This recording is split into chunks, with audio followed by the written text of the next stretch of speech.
Good morning, everyone. We'll just give it a minute or two for everybody to filter in from the webinar waiting room.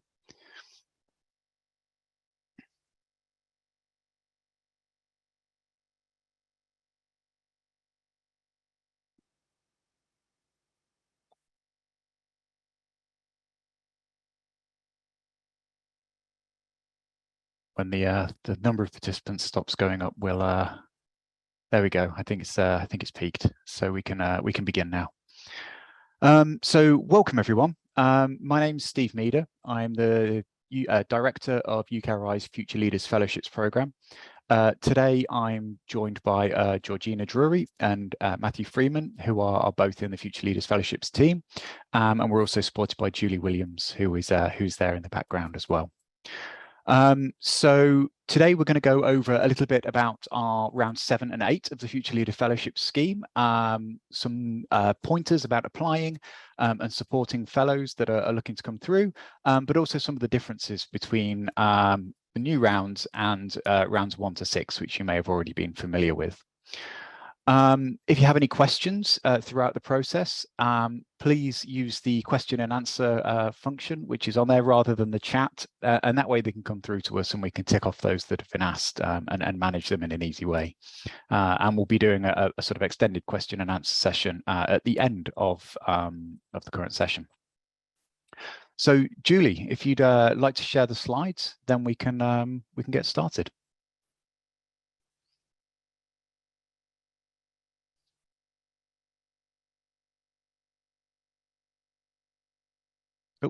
Okay, I think you can skip through the first couple, Julie, onto the. Thank you. Right, so yeah, thanks everybody for joining us.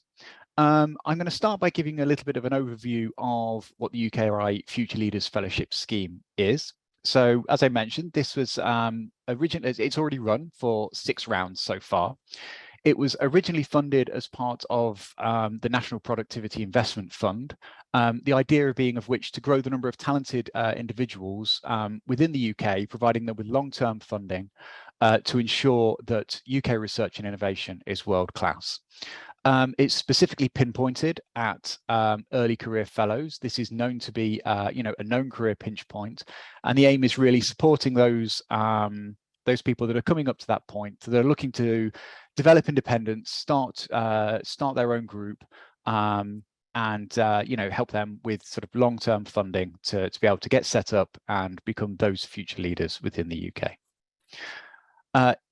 The idea is that it provides seamless support across the entire UKRI remit, everything from archaeology through to zoology. We fund across all of that, and also some areas that might be typically funded by DHSC as well. There's no ring fencing of funds within this scheme.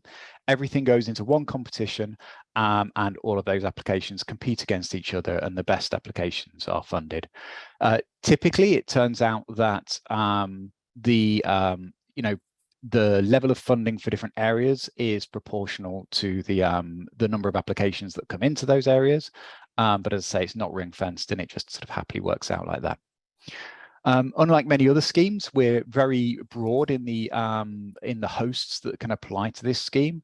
So rather than your sort of typical fellow based in academia, fellows can also be based in businesses, in commercial entities, or in other research and innovation settings.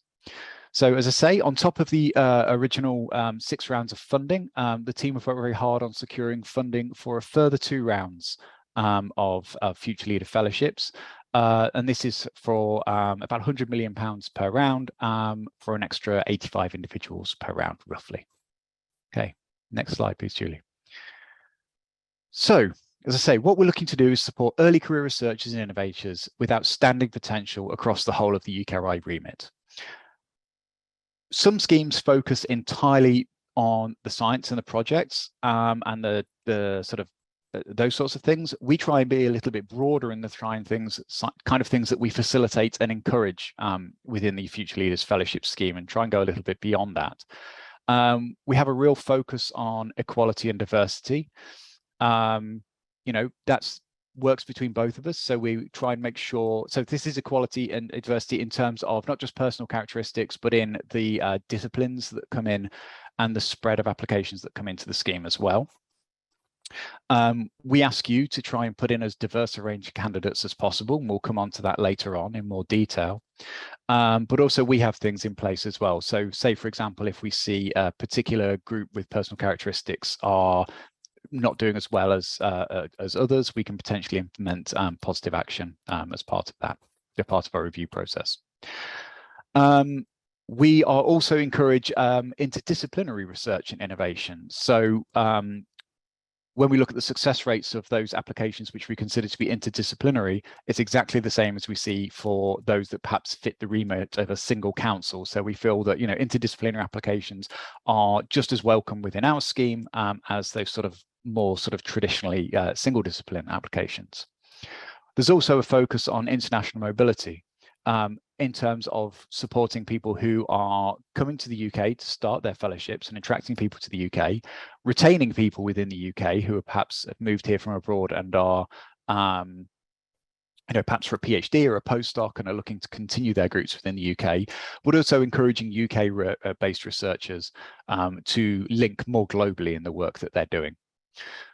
We also support part-time and flexible working. And we're also keen on supporting cross-sector working. So we're not just looking at your sort of typical, perhaps what you might expect from a typical academic fellow, where they go PhD, postdoc, and then into a fellowship to set up their own group. PhD is not a requirement of the Future Leader Fellowship Scheme. It can be somebody that's spent a considerable amount of time working in business, moving into academia, or somebody that's been in academia and is looking to move out and do work in a spin-out, for example. You know, we've had a range of different people. We've had people who had military careers and then come over to do a Future Leaders Fellowship. And also people, we had somebody who was a professional animator who moved into a fellowship as well. As I say, we support research and innovation with and in businesses. I'm not going to cover that in too much detail on here. If you are from a business host or a potential business host, we have a separate webinar which covers those aspects. And also we are keen on enhanced host support for long-term career development. And no doubt a lot of the questions that we'll get as part of this are around that and around the path to an open-ended post that we ask for as part of the scheme. Okay, Julie. So what is the fellowship? As I said, it's a long-term monetary award to conduct a specific program of research and innovation and significantly enhance an individual's early career. It's protected time, so we buy out 100% of the applicant's time, unless they're working part-time, of course. They get 6 hours a week to protected time to do other things, typically personal development training, those sorts of things. But it's expected the majority of their time will be spent focused on the research and innovation project. As I say, it's an award for somebody who's already gained a doctorate or has equivalent experience. The doctorate isn't mandatory. We expect them to still be early in their career. And what we're really looking for is the potential to be an outstanding leader as they go down. What are they going to do? What's their work going to be? How are they going to drive that work to have impact? And what's their pathway to becoming a future leader? I say it's a 7-year fellowship. It's funded for 4 years in the first instance, but there's a renewal point. As the fellows approach the end of year 3, I believe it is, they come in for a sort of light touch renewal process where they submit a plan for what they want to do for their remaining 3 years. And the expectation for most fellows is that, you know, they'll get their additional 3 years of funding to continue the later points of the fellowship. So one of the questions that we get a lot is, what is early career? And it's difficult because there's no standard answer to this, and early career might look different in different areas of research, you know, and some areas it can be that point when you step out and you start building up a group around yourself, but perhaps in arts and humanities, that's not the definition of an early career person, and it can look very different. As I say, we encourage applications from the broadest spectrum of backgrounds, career pathways, and disciplines. But what we're looking for is that transition to independence, that transition to the fellow moving from being somebody perhaps working in a group to becoming their own leader. So what we've seen so far is, as we've gone on through the rounds, applicants who've already achieved a significant amount of independence in their field tend to be less competitive as they go on. What we're really looking for is people to explain the added value of the fellowship to their career. What step change is it going to make to them to move on to the next stage in their career? And I think that can be more difficult to articulate in this scheme for somebody who's had perhaps significant funding before, or is already seen as a leader in their field. So because of that, senior academics and innovators are not eligible for the scheme. We typically get questions about this as well, so if you have questions, put them in the Q&A section. We can answer them later on, but if you want more detail on the person specification, this is provided on the FLF webpage. Okay, now I'm going to go on to cover some of the key messages and tips and so on that have come up from the most recent rounds of the Future Leaders Fellowship schemes. So progress to date. As I say, we've already done 6 rounds of fellowships. In the first round, we only funded 41 fellows. That was a pilot round that we ran a few years ago. And from then on, we've gone with the sort of tried to fund as many as possible within the budget that we had. In round, the reason there's a sort of peak around round 4 there, 100 fellows, is we got some additional money put into the scheme to help top it up a little bit.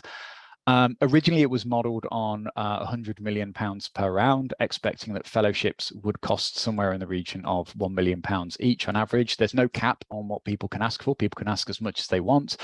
But as it turns out, over the course of the 6 rounds, it comes out to be that fellowships, the successful fellowships on average are more like 1.1 to 1.2. And that's the average ask that we see across the competition, which is why it's slightly lower. And that's gone up. The average cost of a fellowship has gone up over the course of the 6 rounds.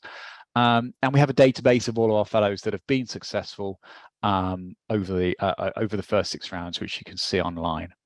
I should say, so we've modelled it at 85 fellows for the next round with a £100 million funding pot. But roughly, it just depends on what comes in and what the ask is. Okay, so we had a lot of applications into round 6 of the Future Leaders Fellowship Scheme. The success rate was about 11%. I believe we had roughly in the region of 800 to 900 applications for that round. It was a lot for our team. We had to extend the timelines because of this, from the typical sort of 9 months review to over a year. But I'd say it was 11% success rate, and we made 84 awards. Strong applicants really focus on what they're going to do to develop their leadership and their career development. So it's not just focused on the project, and the scientific excellence of the project is one of the things that we consider and one of the criteria, but it's broader than that. And it's really about what they're going to do for their own leadership, what they're going to do to develop the leadership of the people within their team, develop their own career, and develop the careers of the people within their team. As I mentioned earlier, candidates who are further towards being established and independent have become less competitive as the scheme has progressed. I think as research organisations have been better able to articulate the added value of the award to people who are earlier in their career.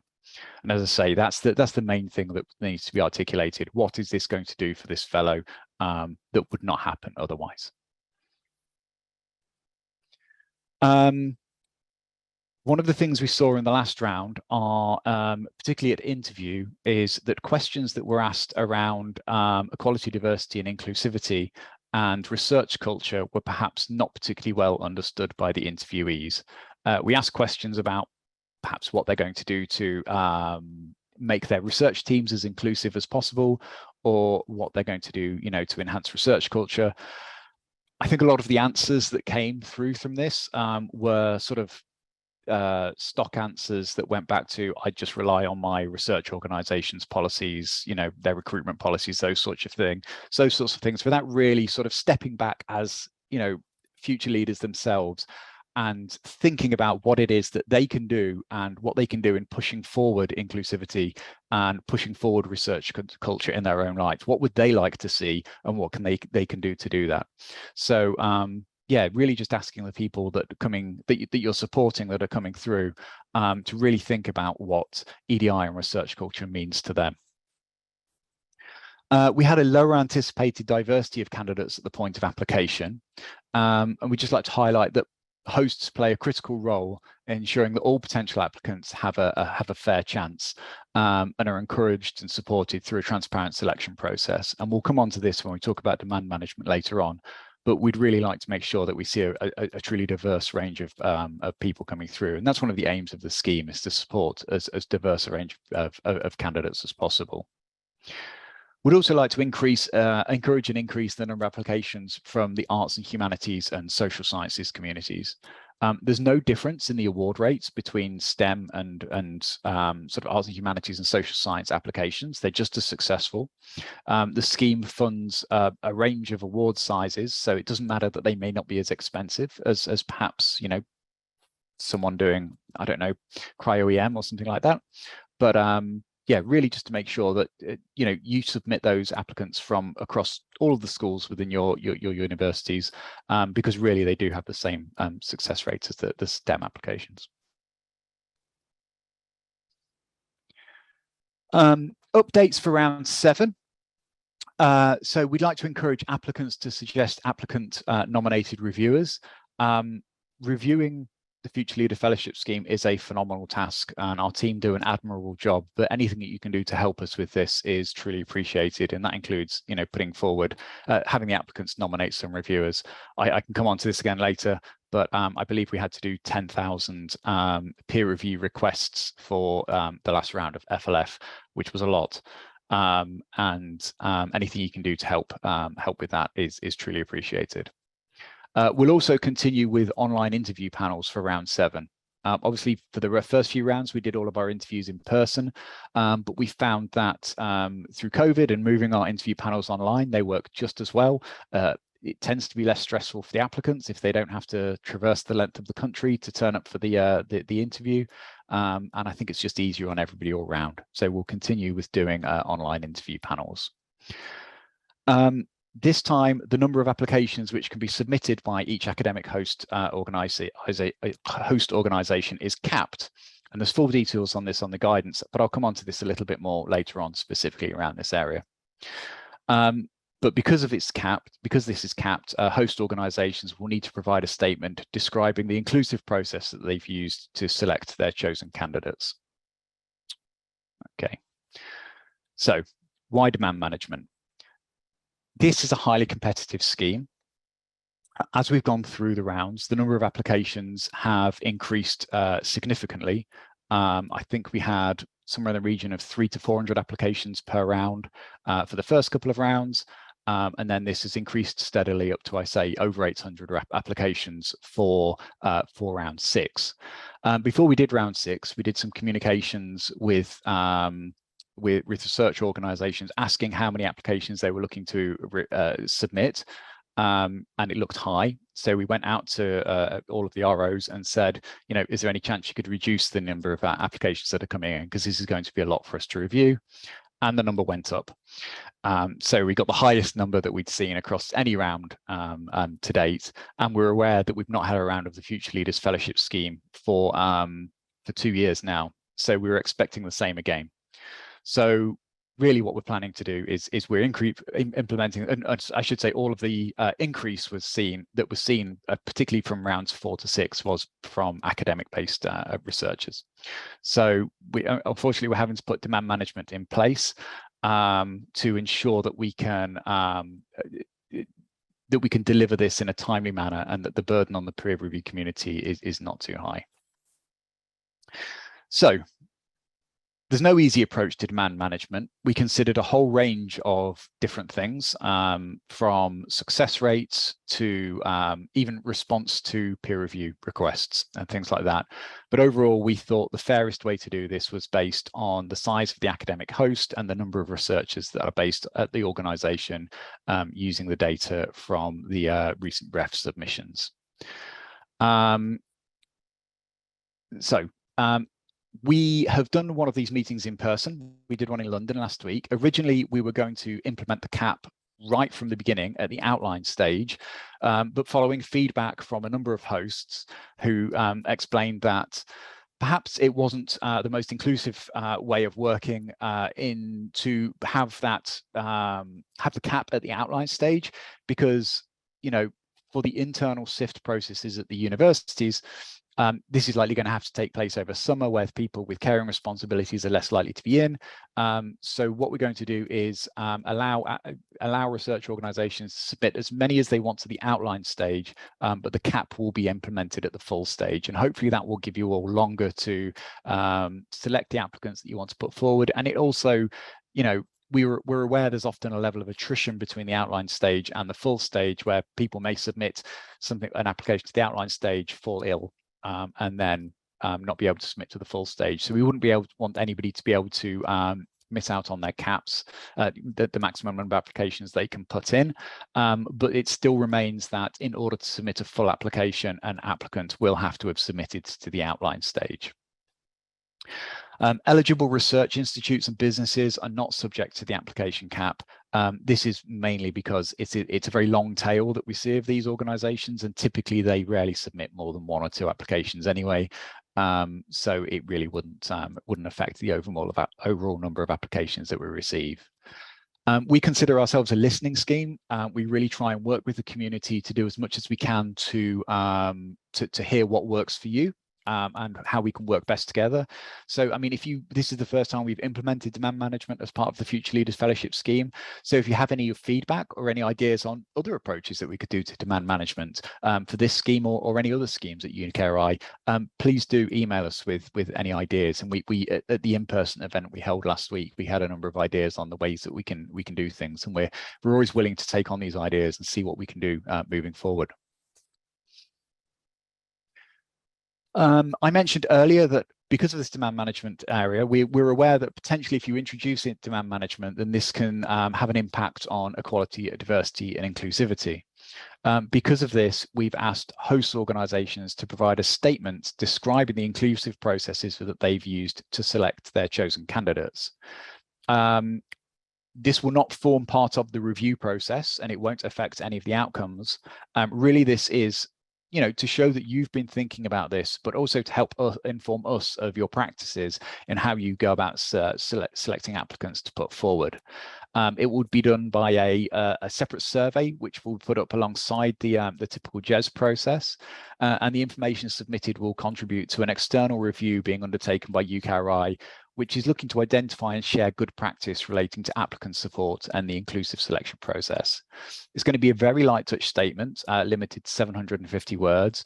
And as I say, there'll be a link to a separate survey that will go up when the outline call opens on the 6th of September.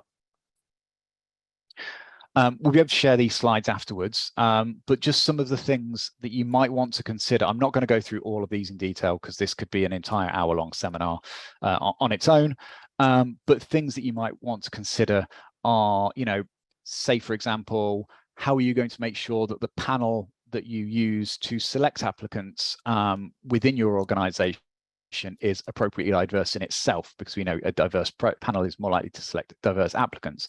And we recognize that this is difficult because there's a tension probably within your organizations between who are the senior people in the organization that are the right ones to be able to making that have the right capability to make these decisions. Perhaps that's not typically the most diverse group of people. So balancing that, the diversity of your panels with the diversity of with the seniority required for these panels may not be an easy process. And what was your process for identifying potential and final candidates? Not how did you perhaps split this across schools within your RO and that sort of thing.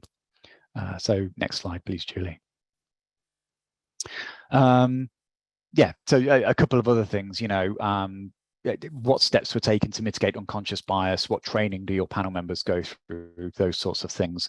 How do you consider people from different career paths? Those sorts of things. As I say, we'll share these. I'm not going to go through them all in detail, but these are just jumping off points for you to think about practices that you might be able to include in your selection process as you do these steps. We're aware that COVID-19 is still a thing.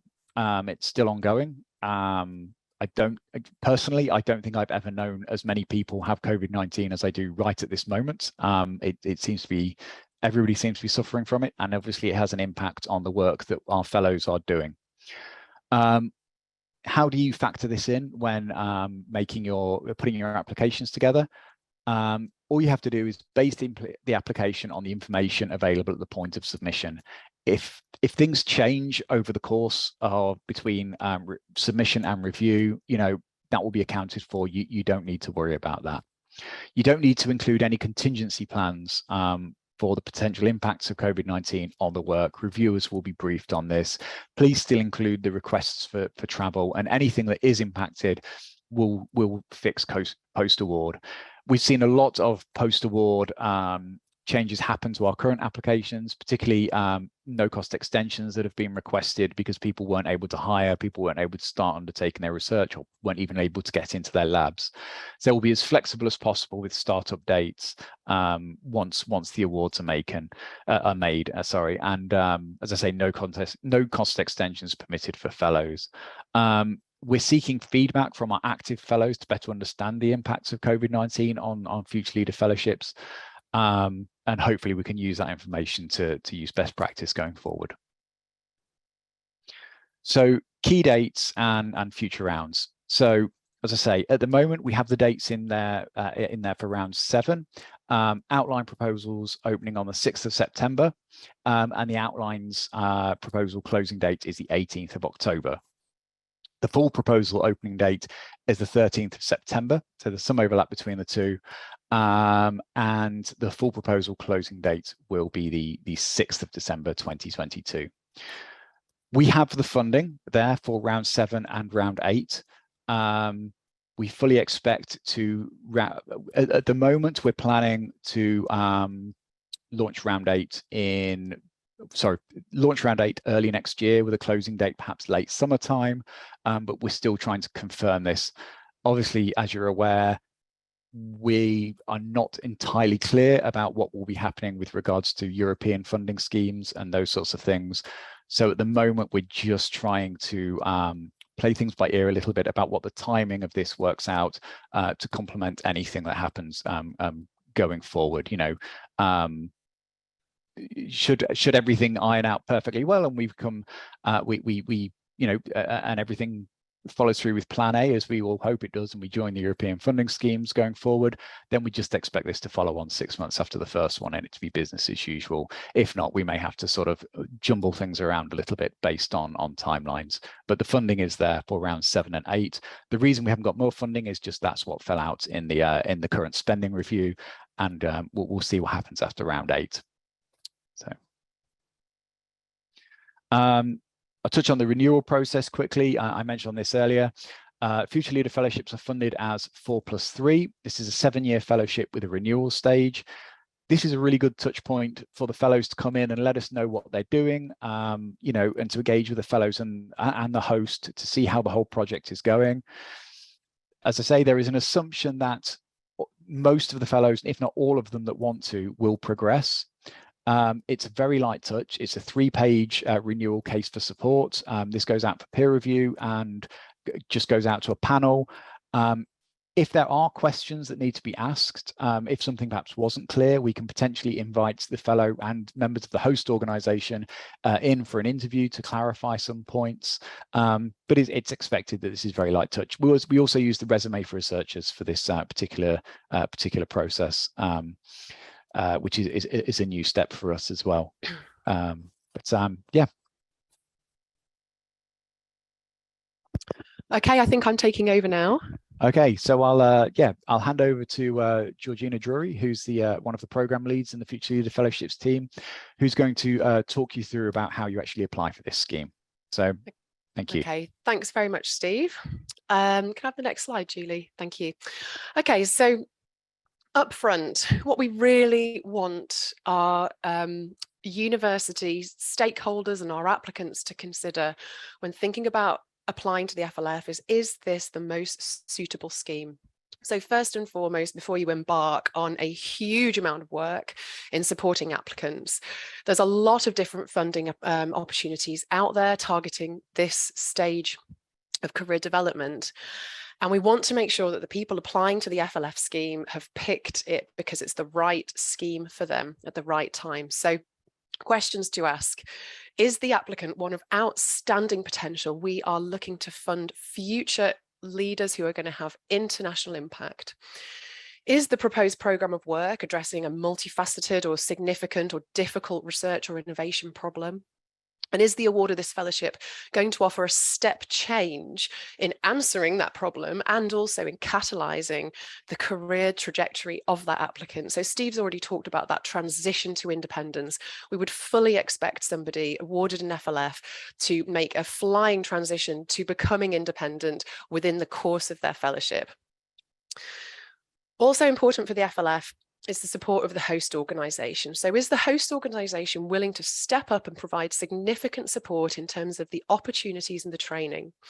And if the host organisation is unable to offer something significant and in the spirit of the scheme, then it's not likely that it will be a competitive application. It's not likely that the FLF is the right scheme for that particular application. So next slide, please. So in terms of how we assess our applications, Steve's already alluded to the four, that we do have multiple assessment criteria, and it may well differ from other fellowship schemes that people are used to submitting to. We've got 4 main criteria that are not weighted, so they're equally considered. And the first one is around research and innovation excellence. The second one is the applicant and their development. The third one, the impact and the strategic relevance. So what are the outputs and the outcomes going to be of funding this work? Is it going to have a leading impact in its chosen field? And the fourth one is on the research and innovation environment and the cost. So is it the right place to be doing this research? And does this fellowship offer value for money? And what I would say here is the value for money doesn't necessarily mean cheap. We want things to be properly costed to support ambitious research. And across all 4 factors assessed, we do look at the holistic picture, and we ask, what is the added value of this fellowship funding scheme to this individual and this project in this place? So I know there's a couple of questions that have come up on the chat that's already sort of speaking to this concept. It is a bit hard to articulate, and it's something that when you are looking holistically at peer review and like when you are undertaking your shortlisting processes, you should be able to start seeing this. But you know, when you can see added value, you really know that it's there. Okay, next slide, please. Okay, so in terms of the logistics and how to find the information, I'm sure you're all familiar now with the UKRI Funding Finder website. All the information you need is on the Round 7 webpage here. So there's a number of different drop-down menus describing how to apply, who is the fellowship for. There's also a lot of supporting documentation. So it's really vital that you familiarize yourself with those attachments, in particular the guidance for applicants. If you are supporting any business applicants, there's a separate document that will provide a bit more context and support for this. And I would like to just draw your attention to the published assessment criteria. So I'm going to keep coming back to this in a few later slides, but it's really important in crafting an application that you understand how it's going to be assessed. What are the criteria that we're asking our panels to consider when we think about funding? So please do familiarize yourselves with the assessment criteria. Okay, so in terms of the overall application process, we've got about an 11-month process in place whereby we have an outline deadline in October. The interview panels will take place in September next year. So I'm sure many of you are wondering, why on earth does it take this long? I'll give you a little bit of background as to why this is before diving into each of those in a bit more detail in later slides. But as Steve has alluded to, we have the outline proposal in October. There might be some research organisations that have already done their shortlisting, in which case by then the GES site will be open to accept full proposals until the 6th of December. Once the proposals come in, we have a short window of time in which we check our proposals. And you can imagine the administrative burden of checking all of the attachments are present and correct in around 500 applications does take some time. So this is a plea here to you all. And I know how hard you work because I worked in a research support office myself for several years. But please do work with your applicants to make sure that when you come to submitting the full proposal, you've got all the attachments present and correct. And this will help minimize the checks that we this will help minimize the burden and time on checking, and minimize the number of proposals that we need to return on JES to have some amendments made. So once that we've got all of our applications present and correct, they can then go into the peer review process. And yeah, Steve's already alluded to the fact we had to approach 10,000 people to obtain the necessary number of reviews. This takes a really long time, and it is quite a burden not only on our team, but we are a hub and spoke team who we have members embedded within councils who then work with peer review teams within each of the councils. So it's a huge collective effort on behalf of all of our organisations to get proposals properly reviewed, and it takes time. And as you well know, we need to then give the applicants time to respond to those reviews in their rebuttal. So all of this takes us through to next summer, where we undertake the SIFT panels. The purpose of the SIFT panel is to shortlist the candidates that we take forward to interview, and that final stage will happen in September next year. Okay, so the outline proposals, you're now clear on the change in our policy. So we are not mandating the cap at the outline stage. We're in the process of updating our website, and we will be writing out to HEIs this week. So you should have that formally disseminated to you. It's not mandatory that you submit more outlines than your cap, but it is mandatory that everybody who submits a full proposal has submitted an outline. The outline process is non-competitive. So this means the outlines do not go out for peer review. What we do with them is start planning for our own peer review processes. Sorry, I do apologize for my coughing. I am one of the people who is recovering from COVID. Okay, so the outline is relatively light touch. The information we require is on the applicant, host, and any project partners. We want you to provide us with a proposed summary of the research and the main objectives. And this is what we use to help prepare for peer review and panels. For business hosted fellows, we need to know if you are intending on applying for a reduced hours fellowship. And we also need to know if anybody is intending on holding one of the fellowships on a job share basis. But that's all we need to know at this stage. So we expect that all of the people who are submitting an outline in October, they will have certainly worked up more of their proposals than this for their internal shortlisting. But for us, that's the only information that we required.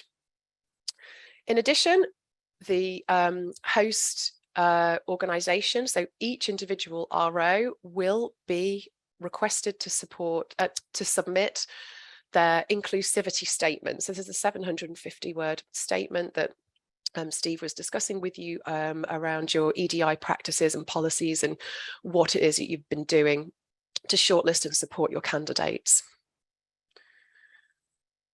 Yeah, thank you. Okay, so then the full proposal. So what we're asking for is the outline vision for the full period. So what is this ambitious fellowship going to deliver over 7 years? But we only really require the detailed plans on the first 4 years, and these need to be well costed. You can certainly include your broader plans for the second period, but we won't be capturing the specifics around this. We do this in the renewal phase. As many of you you'll be very experienced, I know, with that 4 p.m. JES deadline, which is a pretty horrible, stressful feeling sometimes when you're submitting multiple proposals. But as I've said already, we really want to make sure that you're submitting all of the right attachments and documents that are needed to support the proposals. So the JES proposal form, the case for support, The justification of resources. I want to take a moment just to emphasize just how important this document is, because this is what really, really helps us if something to really assess, is something offering value for money, and is something costed properly in order to deliver this really ambitious program of work. It shouldn't just be an itemized list. It's got to be a detailed narrative. And I'm sure many of you working in the research support offices, you'll be very experienced with helping applicants to craft these. The fellows will obviously be a bit less experienced, and they might need a bit more of your help in this area. We also require the head of department statement, and we've done a lot of work with the community over recent rounds to really get across what it is that we want to capture from that head of department statement. We need letters of support, so from any project partners or mentors or any collaborators involved in the grant. And of course, we need to have the CV and the outputs list. We also need the detailed work plan. You must refer to the guidance, please do. Look at all the different attachment types and how these should be formatted and submitted. Next slide, please. Okay, so in terms of writing a proposal, what can you do to really support your fellows in making the best case for themselves? So really the case for support, this is where the main thrust of the proposal will be. And it's vitally important that there's clear articulation of the research and/or innovation objectives. I've seen a lot of grants, even in a relatively developed stage, where the objectives and the research question isn't clear and it's not compelling. So I know that sounds really obvious, but this is something that really needs to sort of come across. And it really sort of sets out the stall of what the fellow is going to be working on and what they're going to achieve. So what should then be planned to ensure that these objectives are delivered to the highest standard? What activities will ensure the fellows can maximise their potential? And what can fellows do to ensure the fellowship has the greatest impact? Who or what should be involved to realise all of these questions above? And how should the project be resourced so that the ambitious aims can be realised? Have the next slide, please, Julie. So I just wanted to talk briefly on the opportunity for collaboration in research and innovation, because we really encourage our fellows to embody collaboration in all of its forms across partners, networks, co-hosting organisations and sectors, to really help them derive the most from their fellowship, their development, and derive impact. So we encourage it. It's not mandatory, of course, but we want fellows to think about what are the opportunities that are going to give them access to additional expertise or training or facilities or networks of research and development. Innovation is encouraged. It is certainly not mandatory. I've seen a question come up, whether is it essential for an academic applicant to work with a business? Absolutely not. But if working with a business is going to elevate this project and open up a new avenue of translation of a particular product, then please go for it, explore that, and cost it into your fellowship.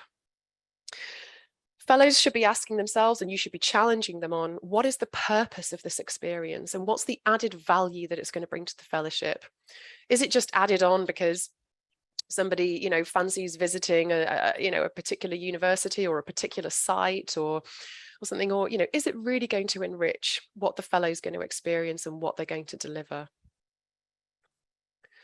So just some final pointers on applying. Please read the guidance carefully. It is updated prior to each round, and I believe it did have a significant refresh before this round. This is a slightly different scheme to what many other councils and many other funders offer. So please make sure that you familiarise yourself with various aspects of the FLF. It's important to address all the criteria for the scheme and clearly identify why this applicant is the best possible fit at this stage in their career. And what is the career boost offered by this fellowship at this stage? What are the outputs and outcomes of the fellowship going to be? Is this likely to be step change and internationally leading? So I can't stress enough just how competitive the scheme is and how much we want to fund, you know, the best people. And also that, yeah, £100 million of funding, it does go slightly less far than we'd originally envisaged. So please do think about what it is that those inevitable sort of 85 or so people are going to be looking like. You know, do these people that you're supporting currently in the scheme, do they look like, you know, what success is in terms of the FLF? Okay, so next slide, please, Julie. All right, so I'm going to talk about the decision-making process. So, sorry, excuse me.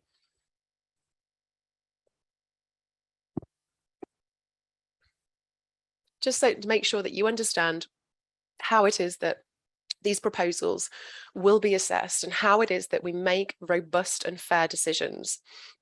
So we have a 4-stage review, written peer review, where the applications are sent out to discipline and sector experts. We have the applicant response to the reviews. Those are taken to a shortlisting panel. And the final step is an interview panel. The role of the SIFT panel is to moderate the reviewer comments and the PI response. And the outcome is that we have a short list of candidates that we invite to interview.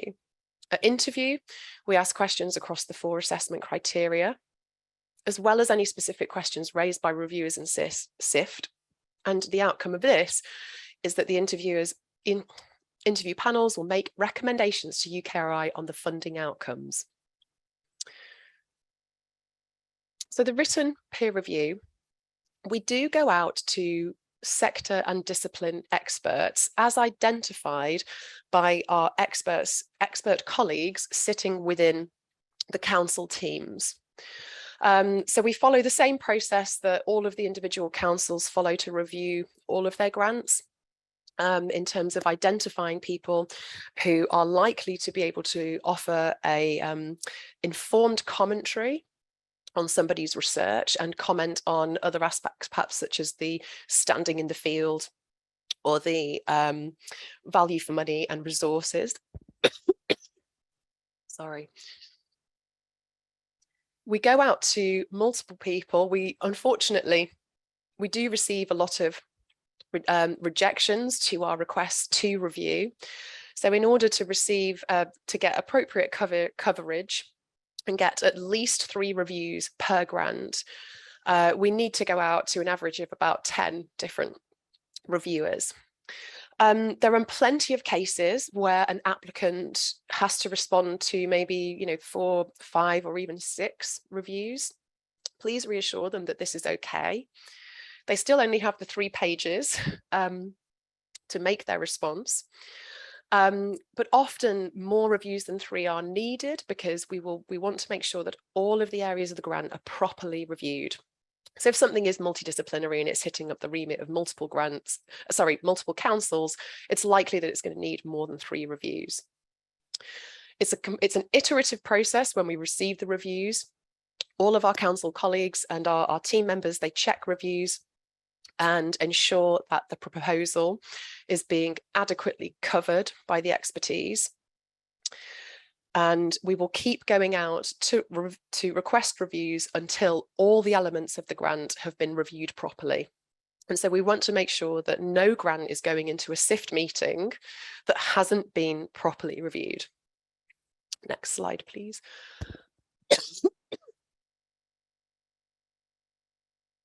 Some pointers for applicants. I think every single applicant to a grant scheme at some point in their life will receive a review that they feel is off the mark and completely incenses them. And it will happen to somebody at some point in their career. You might well be having to support applicants who are responding to some very critical reviews. It's important you encourage them to be positive and to see the bigger picture. Important not to write the response when you're feeling angry and reactive as well, because you need to appeal to your audience. So having a respectful tone will go a long way rather than a sort of reactive, angry tone. The applicants will need to back up any claims. There might well be more preliminary data that they could include. So, you know, including extra figures and things is encouraged if it helps to allay those reviewer concerns. We encourage people to be as clear and concise as possible and to keep to the guidelines. The 3-page limit is a limit, not an aim. We do find most of our applicants tend to use the full 3 pages. Next slide. Okay, so the SIFT panels, it is, by now you're probably aware of the huge undertaking that is the FLF team and running the peer review processes. So multiple panels focused on broad areas of research and innovation. So each panel may assess up to, say, 50 proposals, and an area of focus might be something like materials engineering or neuro and musculoskeletal health. It all depends on what comes in. So whatever comes in, we need to peer review it. And we create bespoke panels for each de novo set of applications we receive. We invite a variety of experts to make up our panels, and these come from across the research and innovation system. And we ask them to assess all aspects of the proposal. So the application, the reviewer comments, and the rebuttal. And these are all assessed against the 4 assessment criteria. I'd like to reassure you that we do engage with experienced panel members who understand the sector, who understand their areas, and who have frequently served on similar panels assessing early career researchers. That they're able to take a broader, higher level sectoral overview when they're moderating proposals. Each proposal is discussed, scored, ranked, and banded. To ensure consistency within our panels, I think perhaps last time we did about 14 SIFT panels. So we really want to make sure that these panels are all operating in the same way. And one of the ways in which we do this is by deploying roving panel members who move between panels. They observe panel behaviours. They don't necessarily comment on particular applications, but they look at the panel behaviours, and in particular the way that panels are using the assessment criteria in coming to their informed decision on scores. After this process, we then do tensioning across panels to produce the final banded lists. And please note, at this stage, because we're dealing with so many proposals and then preparing for our interview panels, we are unable to provide any feedback on individual proposals. When it comes to the interview panels, all candidates successful at SIFT are interviewed. We take forward, I think it's a maximum of about 180 candidates to interview. So that gives you an idea of the attrition rate from SIFT to interview. And then so if you do get to interview, there's sort of roughly a kind of 1 in 2 chance of getting funded. Again, we run multiple panels in key areas of focus. Each panel will assess maybe 10, perhaps maximum 11 interview candidates. So you sort of do the maths, that works out about 18 panels. And in a similar way, they're made of a variety of experts from across the research and innovation system. And again, these people are experienced and, might I add, very well trained and briefed. We do a lot of work with them before the interviews take place to ensure that they are creating the right interview atmosphere for all of our candidates, and that we want our candidates to feel welcomed and able to perform to the best of their ability. The interview panel will assess the whole proposal. So I really want to emphasize this. It's not just the interview, because they're looking at what's in the application, the rebuttal, the response, as well as the interview. But critically, when you have somebody in front of you, I'm sure you well know, in an interview setting, that's really often what helps the panels to assess what the added value and that suitability of the Future Leader Fellow funding mechanism is to that applicant. So critically, all of our applicants have the right to reply. So what this means is that, say when the applicant has left the room, a panel member wouldn't then be able to raise a question or a query that hadn't already come up in the interview. They would not be able to raise that and then use it in their assessment. If there's any question or any query, it gets raised when the applicant is in the room and has the right to reply. If it's not asked when the applicant is there, it's not considered in the final scoring and ranking and banding. We do publish some practice interview questions to help our applicants prepare. Topics include research and innovation focus, leadership focus, and career development focus. And that's actually just not how will the fellowship benefit the holder, but how is the fellowship holder going to develop as a group leader, and in leading a group, you know, employing other people and helping them with their career development. Proposals from interview, they're all scored, ranked, and banded. And again, we deploy roving panel members to ensure consistency between panels. Again, they're focusing on the panel behaviours.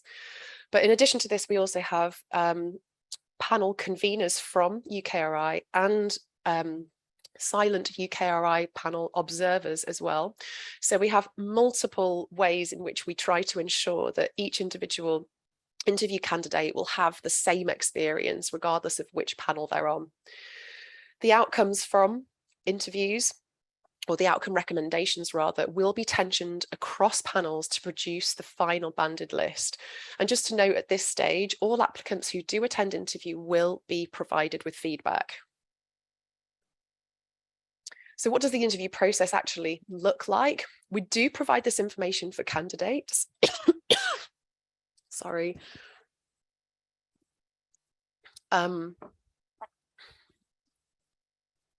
They start off with a closed panel discussion where the questions for the candidate are agreed. We then welcome the candidate into the room or into the Zoom. There's 7 minutes to present.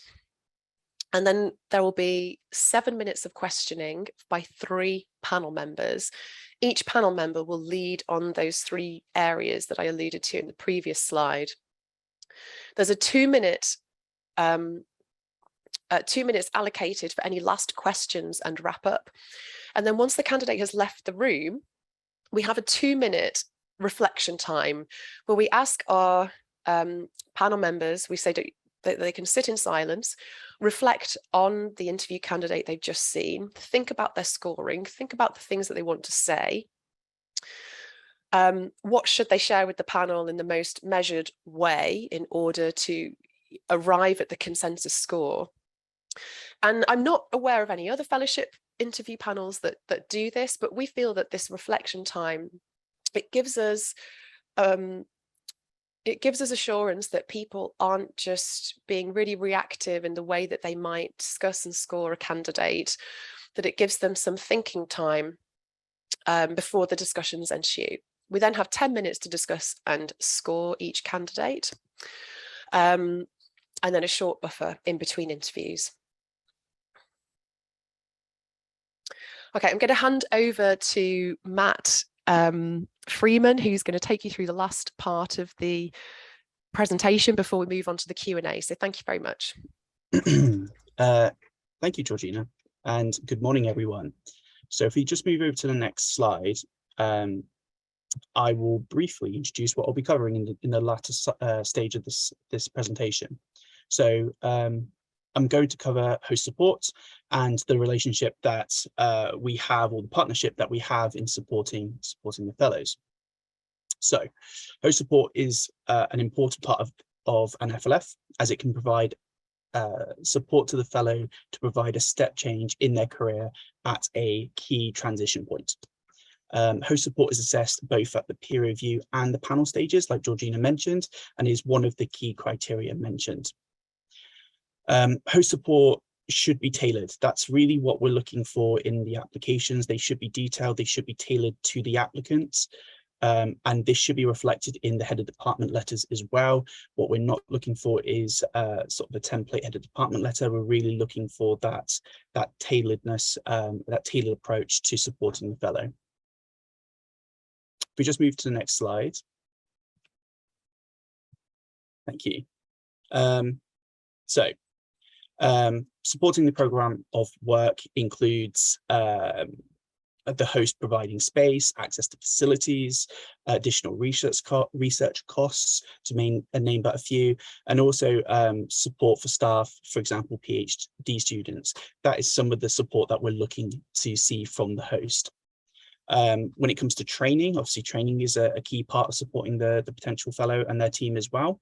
So we're looking for, training on research and innovation skills, depending on the application and the project, but also leadership training. We are expecting, as the name suggests, these fellows to be future leaders in their respective fields. So leadership training is a really key part of that. Most of these applicants probably haven't managed a team before, so we're looking for training around that, making sure that the fellow is fully prepared for the next 4 to 7 years.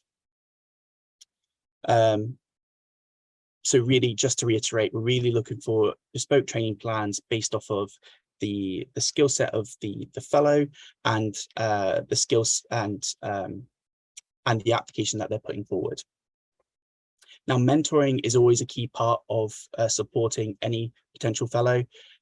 So make sure that there are tailored, appropriate mentors assigned to any applicant put forward.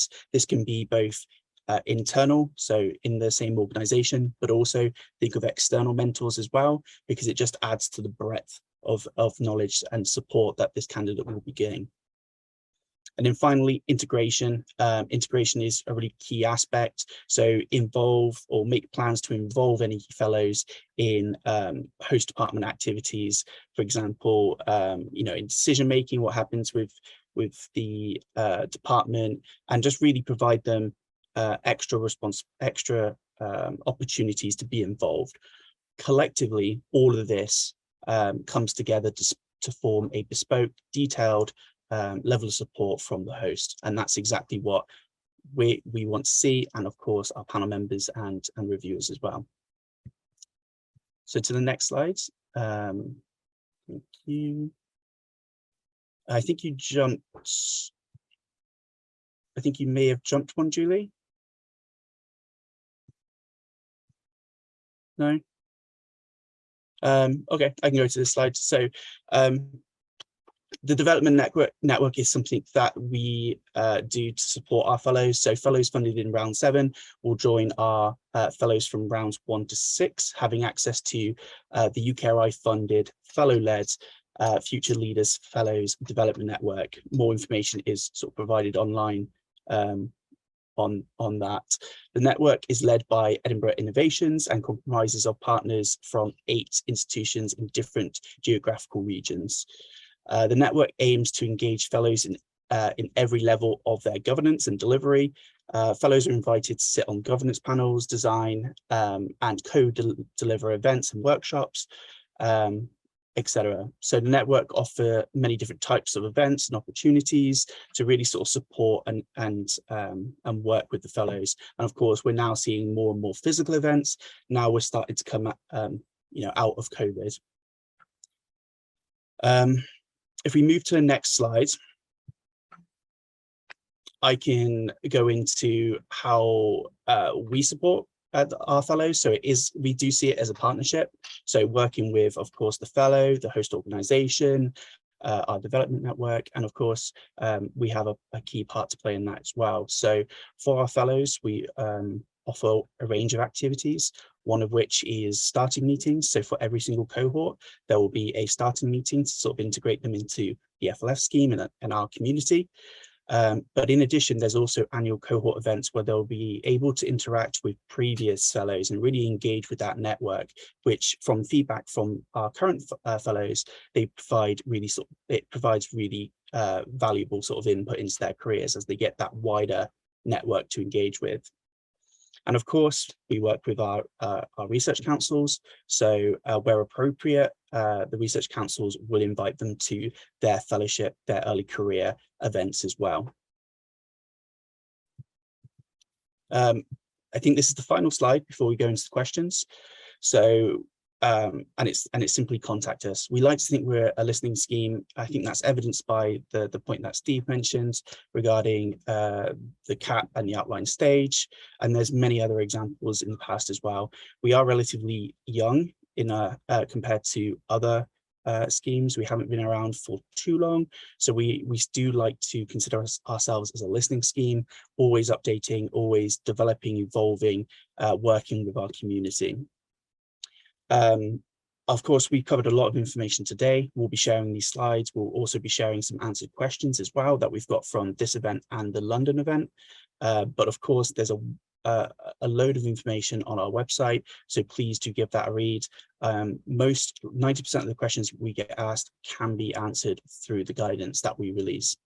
And then finally, if you are in that final 10% and the guidance isn't providing much help, please do just email us.